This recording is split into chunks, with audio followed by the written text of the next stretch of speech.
Maji Mukhyamantri Yedurappa ji. He took up the phone and called me. The DGP intelligence called me, said CM wants to talk. I said, ನಂಗೆ ಭಯ ಆಯ್ತು, ಏನಪ್ಪ ಇದು CM ಮಾತಾಡ್ತಾರೆ. ಅವ್ರು ಹೇಳಿದ್ರು, ಮೋಹನ್ ಏನಪ್ಪ ಆಯ್ತು, ಬಂದ್ಮೇಲೆ ಸಿಕ್ಕು ನನಗೆ. I went to his house. I complained to him. He listened to me. He said, ಅದು ಮಾಡ್ತೀನಿ. And if you stand up and criticize our chief minister, he'll call you for a cup of tea in the afternoon. Meanwhile, ರಸ್ತೆ ಗುಂಡಿಯಿಂದ ಬೇಸತ್ತು ಬೆಂಗಳೂರಿನಿಂದ shift ಆಗೋಕೆ ಉದ್ಯಮಿಗಳು ಏನ್ ಹೇಳಿದ್ರು ಆಗ್ತೀವಿ ಅಂತ, ಹೋಗೋರು ಹೋಗ್ಲಿ ಅಂತ DCM DK ಶಿವಕುಮಾರ್ ಅವರು ಹೇಳಿದ್ದಾರೆ.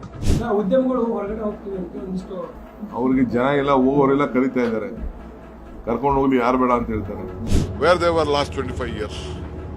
It is this Bangalore has contributed everything to them.